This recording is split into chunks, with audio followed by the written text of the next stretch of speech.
Buzaj din Craiova, de numai și de pretutindeni. Să știți că Dumnezeu care este sus în cerul vă iubește pe toți și are milă de fiecare dintre voi. E nevoie de o jertfă pentru ispășire, pentru păcatele tale. De aceea Iisus Hristos a venit pentru tine, ca să moară pe cruce și pentru mine, ca prin El noi să putem avea viață și să avem belșug. Biblia spune în Ioan 3:16, fiindcă atât de mult a iubit Dumnezeu lumea, încât a dat pe singurul Său Fiu, pentru că oricine crede în El să nu piară, să aibă viață veșnică. Dasele, lucrurile pe care noi le-am adunat, într-o zi Biblia spune că vor arde. Și după ce lucrurile acestea vor arde, întrebarea mea este, ce se va întâmpla cu sufletul tău, care auzi cuvântul lui Dumnezeu? Unde vei ajunge? Vei ajunge într-o zi înaintea lui Dumnezeu și Dumnezeu te va chema pe lume. Eu vă spune să vă întoarceți la El, să vă întoarceți, de la căile voastre cele rele. Zice că l-am scos pe Dumnezeu din casele noastre și termenul Dumnezeu l-am scos. Și în schimb am ales să trăim pentru noi, în plăceri, în desfătări, în defăimări.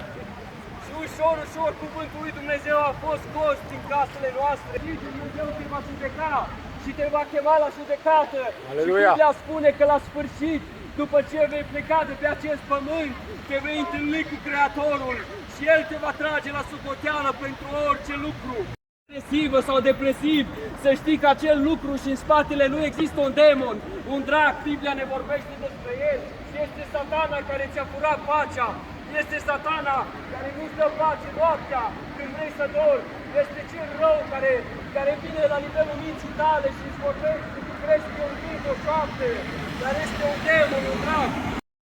Este o singură cale către cel și aceea este prin Iisus Hristos. Și spune așa, între farisei era un om cu numele Nicodim, un fruntaș al iudeilor.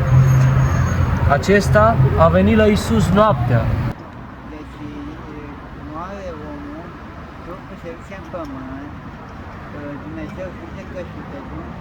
Suntem aici să vă mărturisim că Dumnezeu schimbă vieți, eliberează de demoni, de dependențe, de droguri, de băutură, de jocuri de noroc, de prostituție, de avorturi, iată Dumnezeu, toate prin credință în Iisus Hristos. Ei, deci, astăzi vă vestim acest Mântuitor care mi-a schimbat viața la 27 de ani, mi-a vorbit în timp de noapte într-o vedenie, acest pământ va fi într-un război mare, cu tancuri și cu avioane, apoi va cădea stelele asupra globului pământesc, cum scrie în Apocalipsa. Am citit Scriptura și am dorit ca să fiu ca și Pavel. Dumnezeu mi s-a revelat un soare puternic, atare ca soarele care se vede. Am închinat în genunchi cu fața la pământ și am spus atunci la 27 de ani, Doamne, mai ai milă și de mine, dă-mi timp să mă pocăiesc. La templu și Tu, Dumnezeule, ai dat eliberare, ai vindecat lucrurile, coloana ei, Doamne, lămânie, inima ei și întărește, Doamne, coapsele.